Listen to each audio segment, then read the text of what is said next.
मेरा नाम रश्मि है। मेरी 4 जेठानियाँ थीं। मेरा पति अपने सभी भाइयों में सबसे छोटा था। मेरी शादी हुई तो मेरा पति मुझे अपने गांव लेकर चला गया। वहाँ मेरी मुलाकात मेरी चारों जेठानियों से हुई। उन्होंने मेरा अच्छे तरीके से स्वागत किया था और उनका व्यवहार भी मेरे साथ बहुत अच्छा था। मेरी कोई बहन नहीं थी, इसलिए मुझे लगा कि मेरी जेठानियाँ मेरी बहनों समान हैं, मुझे बहुत प्यार देंगी, और ऐसा ही हुआ भी था। शादी के कुछ दिनों बाद जब मैं शहर से गांव आ गई तो हर रात मेरी एक जेठानी मेरे कमरे में आती और मेरे हाथ में काले रंग की छोटी सी पोटली दे जाती। कहती कि इसमें एक ऐसी चीज़ है, अगर तुम इसे खा लोगी तो तुम्हारा पति तुमसे हमेशा संतुष्ट रहेगा और ढेर सारा प्यार करेगा। मैं अपनी जेठानियों के कहने के मुताबिक उस कपड़े को खोल कर देखती तो उसमें एक अजीब सी चीज़ होती, सफ़ेद रंग की पथरीली पथरीली सी चीज़। मैं उसको पानी के साथ खा लिया करती थी, लेकिन उसको खाने के बाद तो मैं, आखिर तुम कब तक मेरे घर रिश्ता भेजोगे? तुम पिछले 6 साल से मुझे बेवकूफ़ बना रहे हो। तुमने तो मेरी मोहब्बत का मजाक ही बनाकर रख दिया है कार्तिक। मैं कार्तिक से बड़े गुस्से में फ़ोन पर बात कर रही थी। आखिरकार मुझे उस पर बहुत ज़्यादा गुस्सा आ रहा था। उसने कहा, अरे नाराज़ क्यों होती हो? तुम्हें मेरी मोहब्बत पर यकीन नहीं है? तुम नहीं जानती, मैं जब भी गाँव जाता हूँ और भैया भाभी से तुम्हारे और अपने रिश्ते की बात करने की कोशिश करता हूँ तो घर में कोई ना कोई मुझे अपनी एक ऐसी परेशानी बता देता है। मैं उस परेशानी में उलझकर रह जाता हूँ और अपने रिश्ते की बात करना उन लोगों से भूल ही जाता हूँ।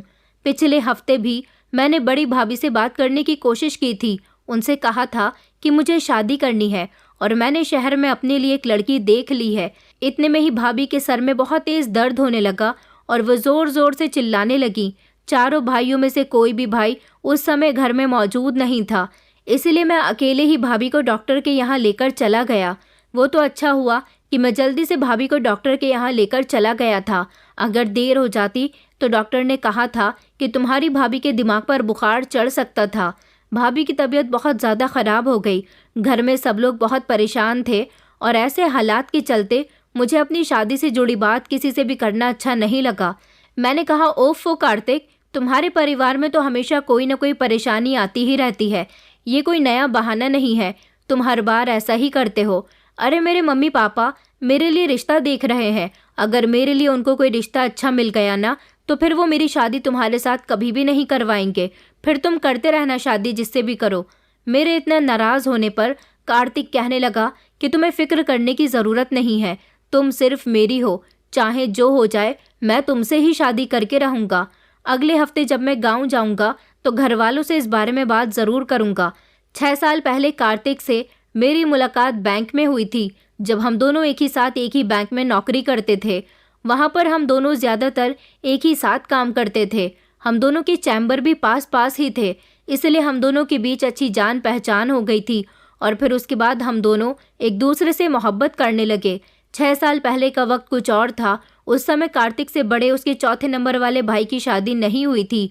कार्तिक अपने घर में सबसे छोटा है, इसलिए उसकी शादी भी सबसे आखिर में होनी थी और फिर मेरी भी कोई इतनी उम्र नहीं थी। मेरे पेरेंट्स ने बोल दिया था कि तुम्हारी पढ़ाई पूरी हो गई है, तुम अगर नौकरी करना चाहो तो कर सकती हो। वैसे भी मेरे 2 भाई थे और हमारे घर में लगभग सभी लोग पढ़े लिखे थे, इसलिए किसी की भी सोच पुराने लोगों जैसी नहीं थी और हम तीनों भाई बहन मिलकर अच्छा कमाते थे। पापा की भी अच्छी जॉब थी, मम्मी भी स्कूल में टीचिंग किया करती थी। लेकिन जब से मेरी मुलाकात कार्तिक से हुई थी मैं उसके प्यार में डूबती चली गई थी। वक्त गुजरता गया। कार्तिक ने कहा था कि जब उसके भाई की शादी हो जाएगी उसके बाद ही उसकी शादी होगी, क्योंकि उस समय कार्तिक की भी कोई इतनी उम्र नहीं थी, उसकी भी नई नई नौकरी ही थी। हम दोनों साथ मिलकर नौकरी भी करते थे और एक दूसरे के साथ अच्छा वक्त भी बिताया करते थे। कार्तिक कहता था कि वो मुझसे ही शादी करेगा। हम दोनों एक दूसरे से शादी के सपने देखते रहते थे। फिर जैसे ही हम दोनों को एक साथ 2 साल गुजर गए तो मेरी मम्मी की तबीयत अचानक ख़राब रहने लगी थी, इसलिए मम्मी को घर में मेरी ज़रूरत हुआ करती थी। फिर मुझे मजबूरन अपनी नौकरी छोड़नी पड़ गई, मगर फिर भी मेरी और कार्तिक की मुलाकातों का सिलसिला कम नहीं हुआ था। मैं घर के काम से फ्री होते ही कार्तिक से मिलने के लिए चली जाती थी, लेकिन अभी पिछले 6 महीने से मेरे घर वाले मुझ पर शादी का प्रेशर डाल रहे थे और 2 साल पहले कार्तिक के बड़े भाई की भी शादी हो गई थी। अब उसके घर में उसकी ही शादी का नंबर था, इसीलिए मैं उसे फोर्स कर रही थी कि तुम अपने घर में हम दोनों के रिश्ते की बात करो। मगर वो हर बार अपने भैया भाभी से बात करने की कोशिश करता था और हर बार ही वो नाकाम हो जाता था। एक बार जब शुरू में उसने अपने भैया भाभी से हम दोनों के रिश्ते की बात करने की कोशिश की थी, तो उसकी नई वाली भाभी प्रेग्नेंट हो गई थी और फिर ये खबर सुनकर वो अपने रिश्ते की बात घर में नहीं कर सका था। उसके बाद उसने अपनी भाभी की डिलीवरी के बाद जब इस बारे में उन लोगों से बात की, तो उसके बड़े भैया के बेटे का बर्थडे आ गया था, जिसके सेलिब्रेशन की तैयारी काफ़ी दिनों से चल रही थी और उसके भी कई दिनों तक वो अपने घर वालों से बात नहीं कर सका था। उसके घर के लगभग सभी लोग उससे बहुत प्यार करते थे। उसका कहना था कि मेरी भाभियाँ ही मेरी माँ है, क्योंकि बचपन में ही उसकी माँ उसे छोड़कर चली गई थी। जब उसके बड़े भैया की शादी हुई तो उसकी बड़ी भाभी ने उसे बिल्कुल अपनी औलाद की तरह पाला था। धीरे धीरे वो बड़ा होता गया। उसके घर में लगभग सभी लोग अनपढ़ थे। एक अकेला कार्तिक ही था जो शहर में आकर एजुकेटेड हो गया था और शहर में ही नौकरी करने लगा था। उसकी नौकरी बहुत अच्छी थी। उसका कहना था कि उसके चारों भाई भी मिलकर इतना पैसा नहीं कमाते जितना वो अकेला कमाता है, क्योंकि वो जब बैंक में नौकरी करता था तब भी उसकी सैलरी ज़्यादा थी। लेकिन फिर कुछ समय के बाद उसने बैंक की नौकरी छोड़कर किसी कंपनी में नौकरी करनी शुरू कर दी थी और वहाँ उसकी सैलरी बहुत ज़्यादा अच्छी थी। वो अपनी सैलरी के सारे ही पैसे ज़्यादातर अपने भाई भाभी के हाथ में दिया करता था। वो अपने भैया भाभी से बहुत प्यार करता था। उसके सभी भैया भाभी उसके माता पिता समान थे और उनके बच्चों को भी वो बहुत प्यार करता था। उसकी पढ़ाई का सारा खर्चा उसके भाइयों ने ही उठाया था। लेकिन अब कुछ भी करके हम दोनों को शादी करनी थी, क्योंकि मेरे मम्मी पापा मुझसे बोल चुके थे कि अब हम तुम्हारी शादी में ज़्यादा समय नहीं लगाएंगे। अभी तक उन्हें मेरे लिए कोई अच्छा रिश्ता नहीं मिल रहा था। वो मेरे लिए एक ऐसे लड़के की तलाश कर रहे थे जो काफ़ी पढ़ा लिखा हो और अच्छी फैमिली से बिलोंग करता हो। मैं जानती थी कि मेरे पेरेंट्स कार्तिक के लिए आसानी से नहीं मानेंगे, क्योंकि वो भले ही शहर में रहकर अच्छी कंपनी में नौकरी करता था, लेकिन उसका परिवार गांव में था और शादी के बाद वो अपनी पत्नी को भी गांव लेकर ही जाएगा। और मेरे पेरेंट्स कभी भी मेरी शादी गांव में नहीं करेंगे, क्योंकि गांव के लोगों की सोच कुछ अलग ही होती है। मगर मुझे यकीन था कि कार्तिक अगर अपने परिवार को लेकर हमारे घर आ जाएगा तो शायद मैं मम्मी पापा को कार्तिक से शादी करने पर मना लूँगी। लेकिन अभी तो कार्तिक अपने घर वालों से कोई बात ही नहीं कर पा रहा था। मेरी तो कुछ समझ ही नहीं आ रहा था। कभी कभी तो मुझे ऐसा लगता था कि कार्तिक मुझे कभी हासिल नहीं कर सकेगा, क्योंकि वो हम दोनों के रिश्ते में कुछ लापरवाही दिखाने लगा है। ऐसा शायद मुझे ही लगता था। वो तो यही कहता था कि मैं हर बार घर जाता हूँ तो घर वालों से बात करने की कोशिश करता हूँ। अब पता नहीं वो सच कहता था या फिर सिर्फ मुझे समझा दिया करता था। अब की बार मेरा उससे जो झगड़ा हुआ था, उस हिसाब से तो मुझे यही लगता था कि अब की बार वो मेरा रिश्ता ज़रूर लेकर आएगा और अपने घर में मेरे बारे में बात ज़रूर करेगा, क्योंकि कई दिनों तक मैंने उससे बात नहीं की थी। वो बार बार मुझे फ़ोन कर रहा था, बार बार यही समझा रहा था कि वो इस बार ज़रूर बात करेगा, लेकिन इससे पहले भी वो कई बार यही सब कुछ कह चुका था। इसलिए अब मुझे उसकी बातों का ज़्यादा विश्वास नहीं रहा था। अब तो मैंने उससे कह दिया था, जब तक तुम अपने घर वालों को यहाँ लेकर नहीं आओगे तब तक मैं तुमसे कोई बात नहीं करूँगी। कई दिनों तक मैं उससे नाराज़ रही थी। मैंने उसकी कॉल भी रिसीव नहीं की थी, लेकिन एक दिन उसने मुझे मैसेज करके बताया कि तुम्हारे लिए बहुत बड़ी खुशखबरी है। मैंने कहा कौन सी खुशखबरी है? तो उसने बताया कि मैंने तुम्हारे और अपने बारे में अपने सभी घर वालों से बात कर ली है। मैंने कहा तो फिर तुम्हारे घर वाले मान गए या नहीं? वो कहने लगा कि ऐसे कैसे नहीं मानते, मैं उन लोगों से कोई डिमांड करूं और वो लोग मेरी उस इच्छा को पूरी न करें, ऐसा तो हो ही नहीं सकता। उसने बताया कि पहले तो भैया भाभी को इस बात पर एतराज़ हुआ था कि तुम्हें शहर की लड़की से शादी करने की क्या ज़रूरत है। हमारे गांव में भी तो एक से एक खूबसूरत लड़की है, मगर जब मैंने तुम्हारा फ़ोटो अपने सभी घर वालों को दिखाया तो तुम सभी लोगों को बहुत पसंद आई और अब सब लोग तुम्हारे घर आने के लिए तैयार हो गए। उसकी चारों ही भाभियाँ और उसके सबसे बड़े भैया जो पहले नंबर के थे, वो हमारे घर रिश्ता लेकर आ गए थे, मगर उन लोगों का पहनना ओढ़ना और बोलचाल का अंदाज़ बहुत ही अलग था। मेरे मम्मी पापा पहले तो उनको देखकर घबरा गए थे और सोच में पड़ गए थे कि आखिर ये लोग कौन है। फिर उन्होंने जब जाकर मुझे देखा और मेरे और कार्तिक के रिश्ते की बात की तो मेरे पेरेंट्स को यकीन नहीं आ रहा था कि उनकी बेटी किसी लड़के से मोहब्बत करती है, जिसके घर वाले आज उनकी आंखों के सामने बैठे हुए हैं और रिश्ते की बात कर रहे हैं। पापा ने मुझे गौर से देखा तो मैंने इशारों से कहा था कि जी पापा, ये लोग ठीक कह रहे हैं, क्योंकि कार्तिक के भैया ने पापा को बता दिया था कि आपकी बेटी और हमारा भाई एक दूसरे से प्यार करते हैं। पापा ने उन लोगों से जितने भी सवाल करने थे सब पूछ लिए। कार्तिक की भाभियों को मैं बहुत पसंद आई थी। उसकी चारों ही भाभियां मामूली सी शक्ल की थी। काफ़ी देर तक उनकी बातचीत मेरे पापा के साथ होती रही थी और फिर वो लोग चले गए थे। कार्तिक के भैया भाभी मेरे पापा से बोल गए थे कि आप लोग यहीं शहर में हमारे कार्तिक से मिल लीजिए, और अगर हमारा गांव और हमारा घर देखना है तो हमारे गांव ज़रूर आना।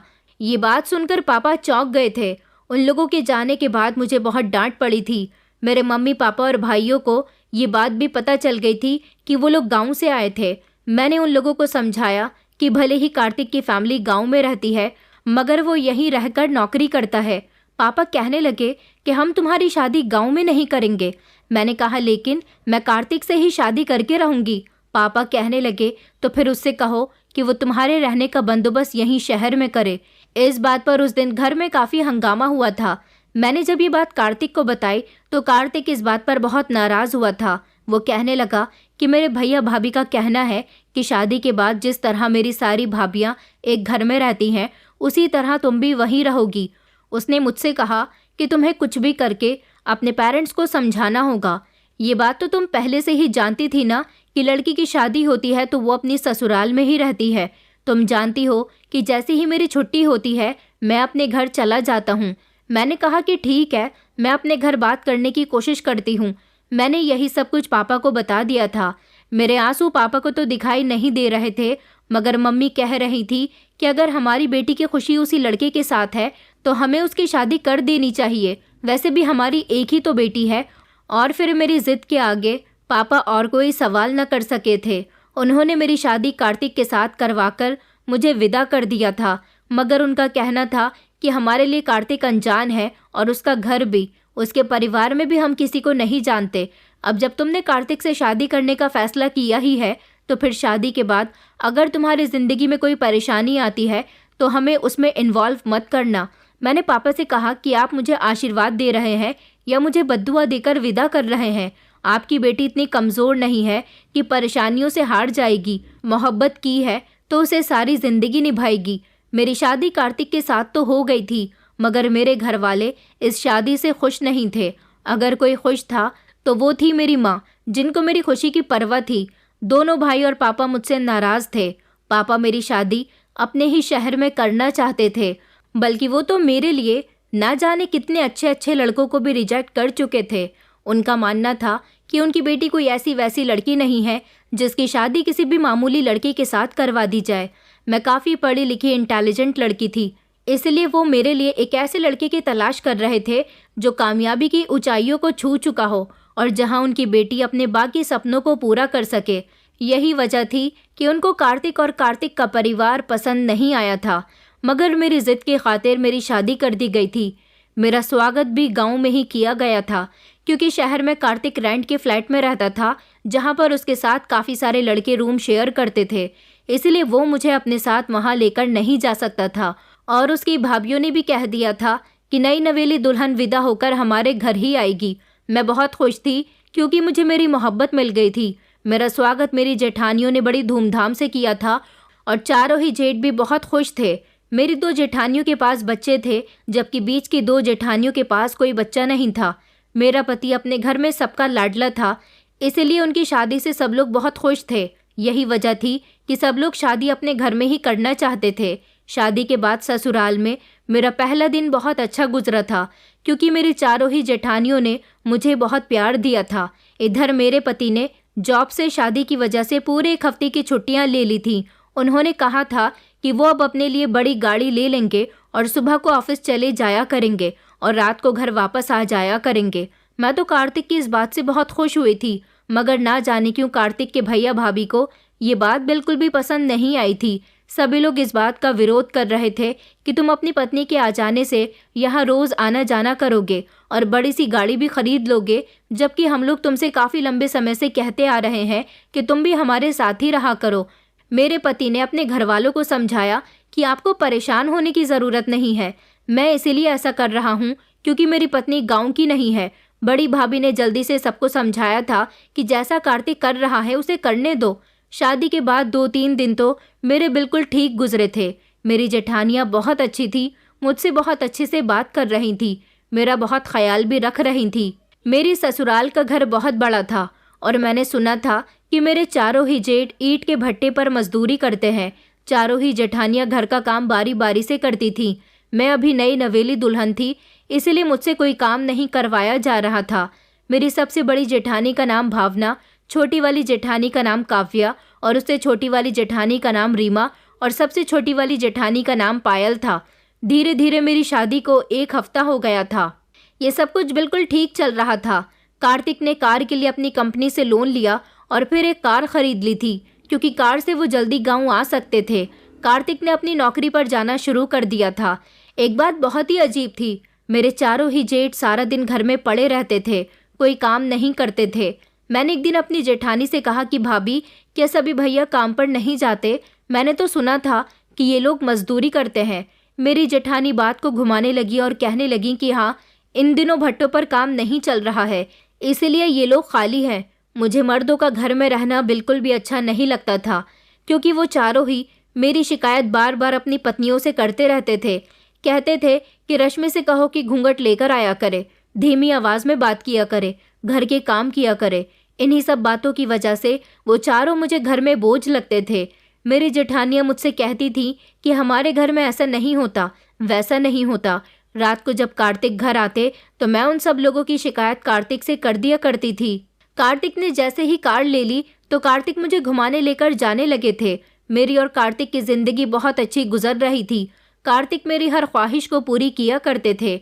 शहर जाकर मॉल से शॉपिंग करवाना, बड़े बड़े रेस्टोरेंट में साथ खाना खाना, ये सब मुझे और कार्तिक को बहुत पसंद था, क्योंकि हम लोग पहले भी ऐसा ही किया करते थे।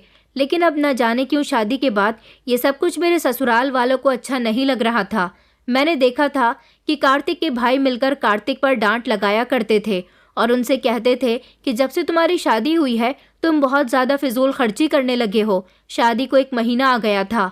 जैसे ही कार्तिक की सैलरी आई, कार्तिक ने इस बार अपनी सैलरी अपने भैया भाभी को नहीं दी थी, बल्कि उन्होंने अपनी सैलरी से मेरा बर्थडे सेलिब्रेट किया था। वो अपने पूरे परिवार को और मुझे शहर के बड़े होटल में ले गए थे।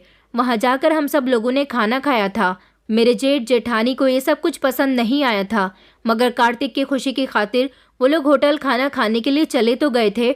लेकिन जब टेबल पर खाने का बिल आया तो 40,000 का बिल देखकर मेरे जेठ को बहुत गुस्सा आया था, जिसमें कार्तिक ने मेरे लिए होटल में सजावट भी करवाई थी, मेरे लिए गिफ्ट भी लिए थे और सब लोगों को खाना भी खिलवाया था।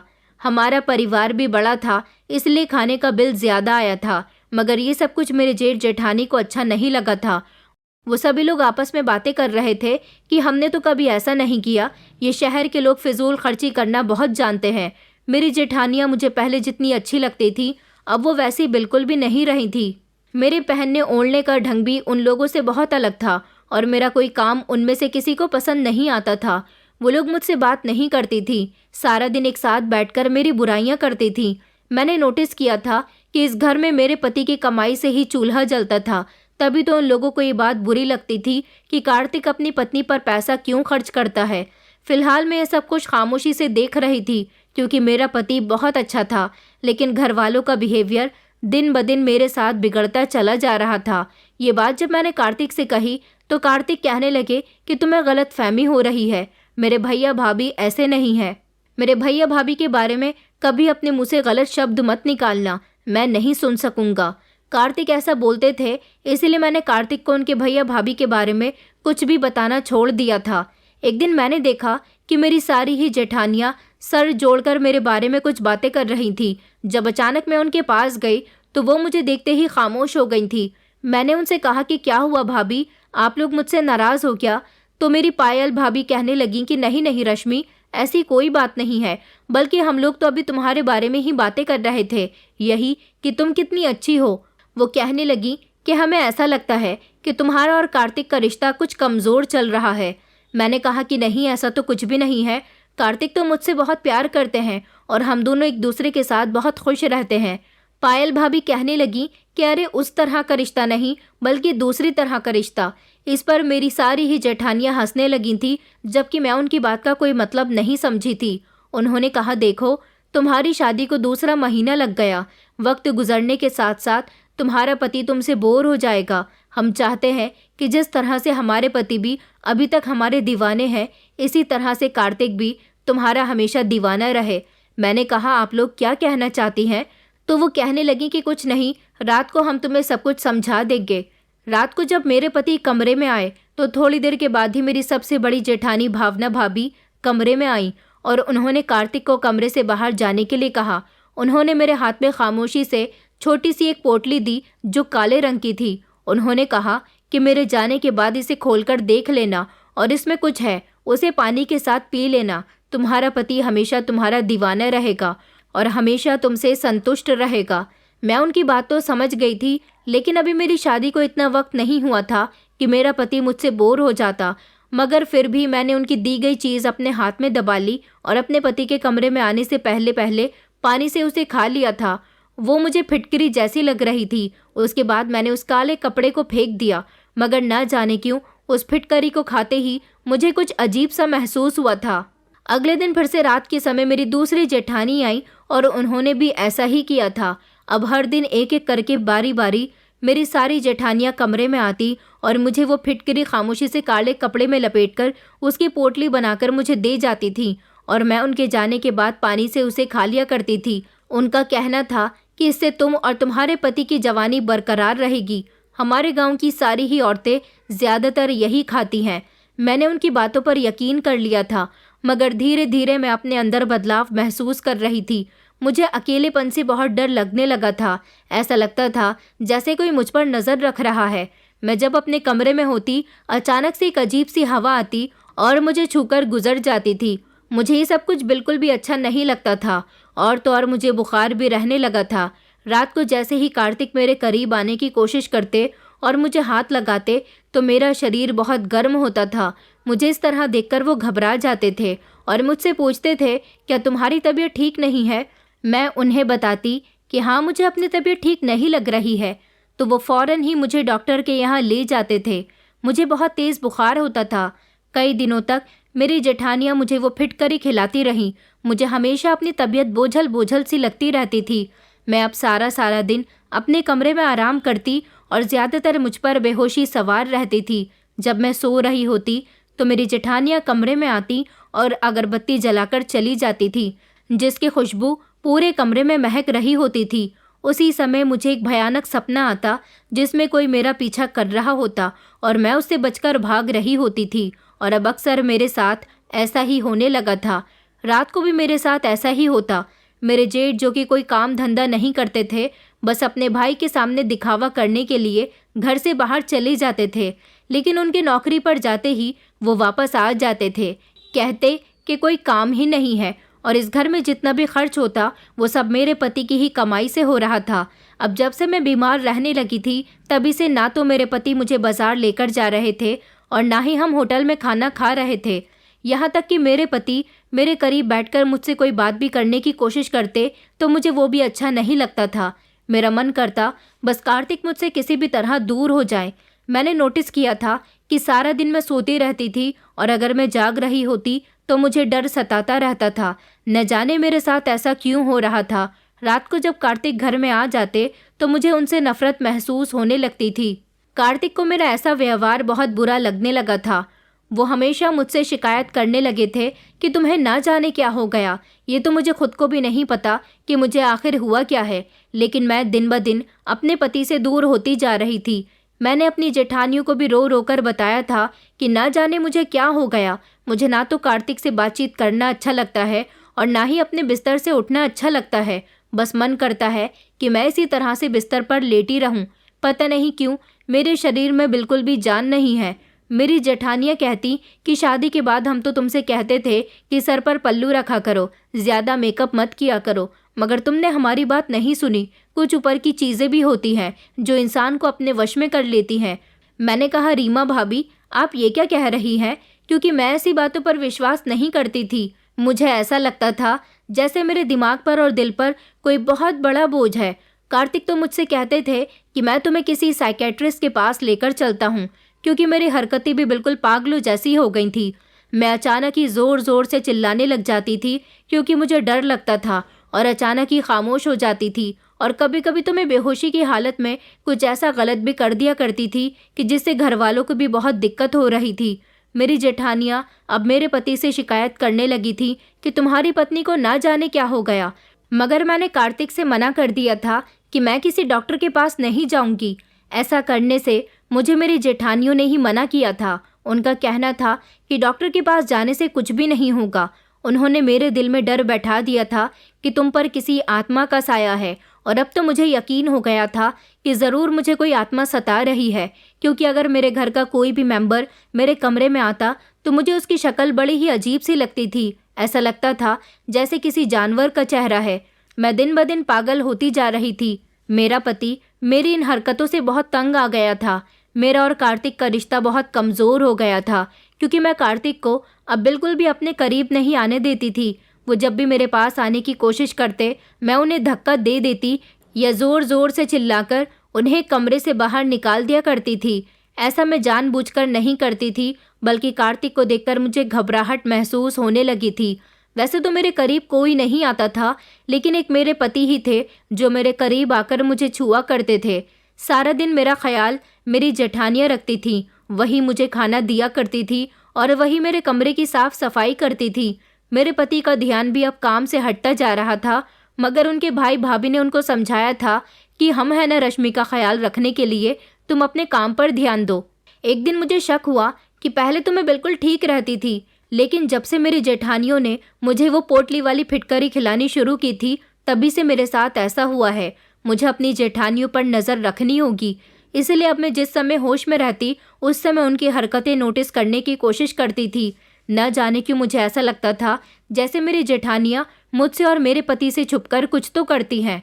पहले वो हमेशा मुझसे दूर दूर रहती थी, लेकिन जब से मेरी तबीयत ख़राब होने लगी थी, तब से हमेशा वो मेरे कमरे के आसपास ही होती थी।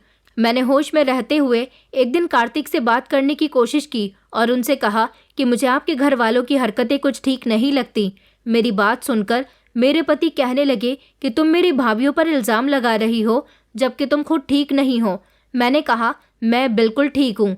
मैंने अपने पति को बता दिया कि आपकी भाभियाँ मुझे काले कपड़े में फिटकरी का टुकड़ा देकर चली जाती थीं और कहती थी कि इसे पानी से खा लेना, इससे तुम्हारा पति संतुष्ट रहेगा। मुझे अच्छी तरह से याद है, जिस दिन से मैंने उनकी दी हुई फिटकरी खाई है, तभी से मेरे साथ ये सब कुछ हो रहा है। इस बात पर मेरे पति को गुस्सा आया और वो कहने लगे, आखिर तुम्हारा मतलब क्या है? तुम कहना क्या चाहती हो? मेरी भाभियाँ बहुत अच्छी हैं, गलत तो तुम हो। तुम ना तो डॉक्टर के पास चलती हो और ना ही मुझे अपने करीब आने देती हो। आखिर तुम अपने आप को समझती क्या हो?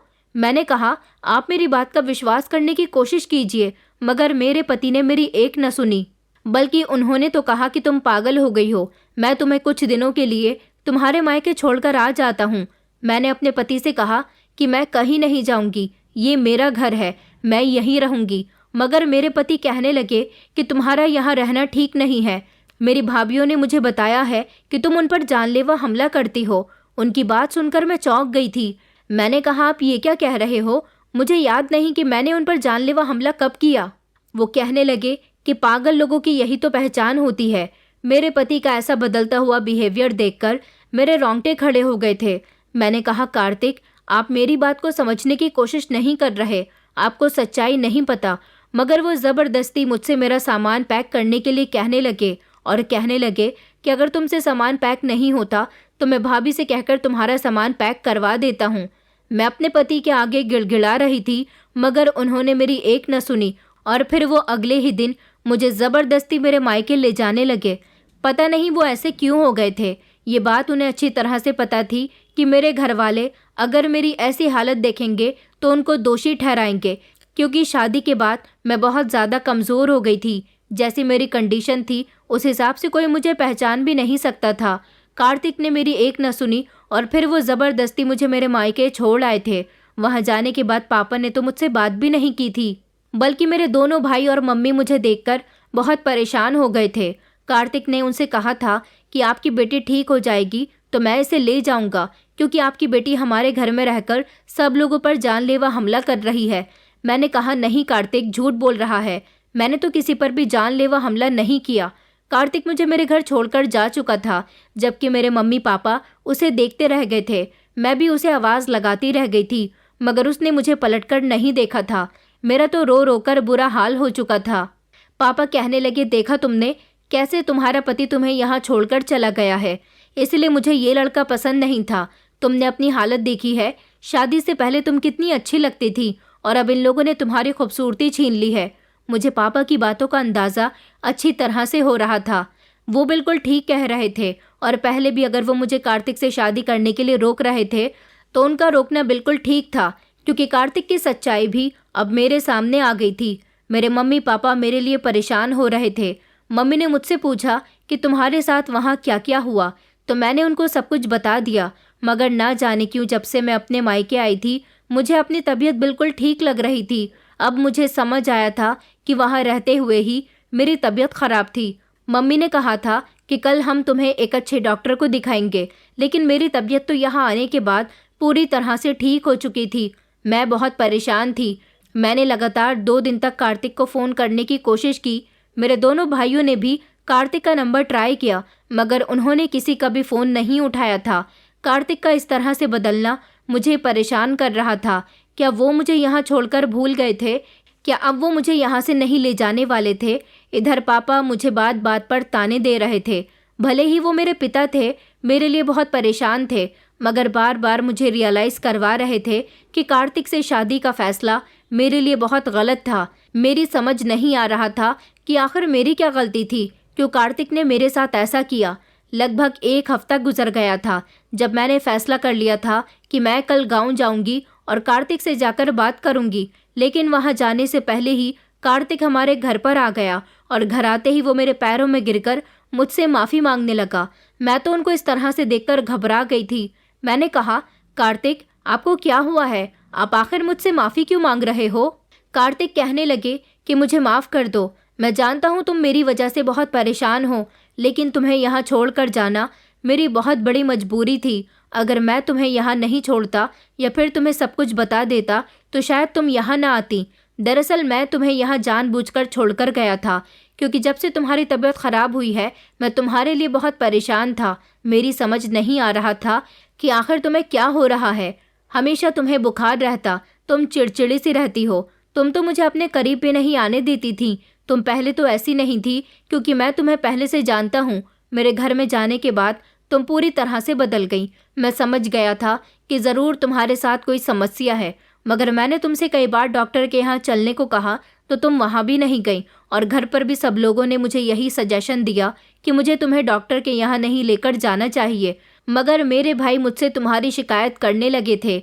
चारों ही भाई अलग अलग बातें तुम्हारे बारे में कहा करते थे। कोई कहता कि तुम पागल हो गई हो, तो कोई कहता कि तुम सब पर जानलेवा हमला करती हो, तो कोई कहता कि तुम कमरे में अगरबत्ती लगाकर ना जाने क्या करती रहती हो। भैया का कहना था कि ये शहर की लड़कियां ऐसी ही होती हैं, जादू टोना करना बहुत अच्छे से जानती हैं। तुम्हारी पत्नी के कमरे से हमेशा अगरबत्ती की खुशबू आती रहती है। अगर तुम्हें यकीन नहीं आता तो जाकर देख लेना। कमरे के अंदर दाखिल होकर मुझे अगरबत्ती की बहुत तेज़ खुशबू आती थी। मैंने कहा, मगर अगरबत्तियाँ तो तुम्हारी भाभी ही मेरे कमरे में लगाया करती थी, वो ऐसा क्यों करती थी? इस बारे में तो कभी मैंने भी उनसे नहीं पूछा। कार्तिक कहने लगे, हाँ मैं अच्छी तरह से जानता हूँ, वो सब लोग मुझे तुम्हारे बारे में भड़काया करते थे ताकि ये बात साबित हो जाए कि तुम पागल हो और तुम किसी तरह का जादू टोना करती हो। वही सब उल्टा हो गया, जिसकी वजह से तुम्हारी तबीयत ख़राब रहने लगी है। और मैं ये भी जानता हूँ कि तुम झूठ नहीं बोल रही थी, बल्कि वो लोग बोल रहे थे। एक दिन मैंने कमरे में मौजूद सभी भाभियों को आपस में बातें करते हुए देख लिया था। वो हंस हंस कर बातें कर रही थी और कह रही थी कि हम रश्मि को यहाँ से निकाल कर ही रहेंगे। जिस दिन से वो हमारे घर में आई है उसी दिन से उसने हमारे देवर की कमाई को हमसे छीन लिया। तो मुझसे ठीक कहती थी कि मेरे भाई कोई काम नहीं करते। इस बात का पता भी मैंने लगा लिया। वो लोग घर से तो निकल जाते हैं, मगर घर से बाहर टहलते रहते हैं। उन लोगों को मेरी कमाई खाने की आदत पड़ गई है। लेकिन जब से मेरी शादी तुम्हारे साथ हुई है तब से मैं तुम पर खर्च करने लगा था, और ये सब कुछ उन्हें पसंद नहीं आता। इसलिए उन्होंने सोचा कि वो लोग तुम्हें पागल साबित करके मेरी ज़िंदगी से निकाल देंगे। इस तरह मैं दोबारा से अपने महीने की पूरी सैलरी उनके हाथों में ही दिया करूँगा। मेरी सैलरी ज़्यादा है, इसलिए घर के सारे ही लोगों का खर्चा आराम से निकल जाता है। उन्हें लगा कि अब तुम मेरी पत्नी हो, मैं सबसे ज़्यादा खर्च तुम पर ही किया करूँगा, और अगर हमारी कोई औलाद हो गई तो शायद मैं उन लोगों से अपना ध्यान हटा लूँगा। मुझे उम्मीद नहीं थी कि मेरे सारे भाई मेरी कमाई पर ही अपनी ज़िंदगी गुजार रहे हैं। अगर उन लोगों ने मुझे पाल पोस कर बड़ा किया, पढ़ाया लिखाया, तो इसका मतलब ये नहीं कि वो कोई काम धंधा नहीं करेंगे, लेकिन मेरी ज़्यादा कमाई ने उन लोगों की हरकतों को बिगाड़ दिया। भाभी अपने मुंह से जो सच्चाई उगल चुकी थी वो सब मैंने सुन ली थी। दरअसल छोड़ने का फैसला किया ताकि मैं गुस्से में तुम्हें घर से यहाँ लेकर आऊँ और उनको लगे कि मैं तुम्हें पागल समझ चुका हूँ। मैंने यहाँ से जाकर उनसे बोल दिया कि मैंने तुम्हें छोड़ दिया है। मैंने उनको झूठ बोला कि तुम्हारे घर वालों से मेरा बहुत बड़ा झगड़ा हुआ और इस बीच मैंने तुम्हें डाइवोर्स दे दिया। इस बात पर घर के सभी लोग बहुत खुश हुए थे, मगर मैंने उनके खिलाफ सबूत इकट्ठे करने शुरू कर दिए। तुमने मुझे जिस काले कपड़े में लिपटी फिटकरी के बारे में बताया था, मैंने उसका राज भी जान लिया, क्योंकि तुम्हारे साथ जो कुछ भी हो रहा था वो कोई मामूली बात नहीं थी। मेरी चार भाभियां हैं। मुझे ये जानना था कि आखिर घर में जादू टोना कौन सी भाभी करती हैं, लेकिन हैरानी मुझे उस समय हुई जब मुझे पता चला कि मेरी सारी ही भाभियां जादू टोना करती हैं, क्योंकि हमारा गांव एक ऐसा गांव है जहां पर 70% लोग जादू टोना करते हैं। मेरी भाभियां सोच रही थी कि वो तुम्हें मेरी ज़िंदगी से निकालने में कामयाब रही। एक दिन मैंने अपने सभी घर वालों को बहाने से घर से बाहर भेज दिया। उसके बाद मैंने खामोशी से एक एक करके सभी भाभियों के कमरे में तलाशी ली, तो मुझे सभी के कमरे से बहुत सारी फिटकरी मिली थी। किसी भाभी के कमरे से ताबीज़, किसी भाभी के कमरे से काले रंग का कपड़ा, तो किसी भाभी के कमरे से बहुत सारी अगरबत्ती, मोमबत्ती, बहुत सारी सुइयाँ और भी जादू टोने में इस्तेमाल होने वाला बहुत सारा सामान मिला था। और फिर वो फिटकरी लेकर मैं हमारे गांव के बाबा वेद जी के पास चला गया। बाबा वेद जी हमारे गांव में एक ऐसे बाबा हैं जो आयुर्वेदिक दवाई बनाने के साथ साथ तंत्र मंत्र भी जानते हैं। मैंने उनको फिटकरी दिखाई और उनको पूरी बात बताई, तो उन्होंने मुझे बताया कि इस फिटकरी पर काला जादू किया जाता है और ये फिटकरी जिसे भी खिलाई जाए उसको अपने आसपास साए नजर आते हैं और उसको अपने आप से भी नफरत होने लगती है और उस इंसान से भी नफरत होने लगती है जो उसके सबसे ज़्यादा करीब होता है। बाबा वेद जी के घर आकर मेरे होश उड़ गए थे, लेकिन मैंने अपनी भाभीयों का जादू टोने वाला सारा ही सामान निकालकर घर से बाहर फेंक दिया था। जब वो लोग घर पर आईं और अपने सामान को तलाश करने लगी और बेचैन होने लगी, तब मैंने उनसे पूछा कि आखिर आप लोग क्यों परेशान हो। उन सभी के चेहरे पर घबराहट छाई हुई थी। फिर मैंने उनको बता दिया कि मैं आपका वो सारा सामान फेंक चुका हूँ जिससे आप लोग जादू टोना करती हो। मेरी बात सुनकर मेरी सारी ही भाभियां घबरा गईं, जबकि मेरे भाइयों का भी कुछ ऐसा ही हाल था, क्योंकि वो लोग भी जानते थे कि उनकी पत्नियां जादू टोना करती हैं। दरअसल उन लोगों ने मुझ पर भी जादू टोना किया हुआ था।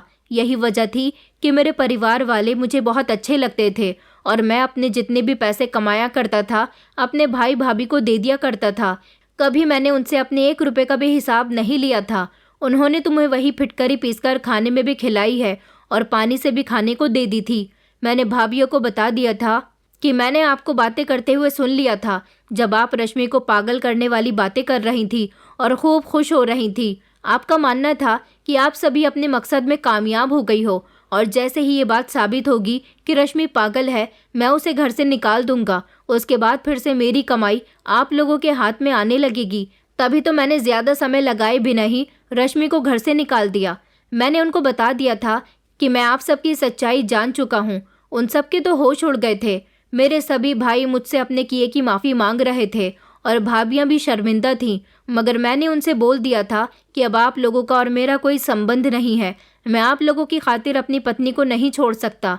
आपको क्या लगा कि मैं आपकी बातों में आकर अपनी पत्नी को छोड़ दूंगा? मैं उससे बहुत मोहब्बत करता हूँ।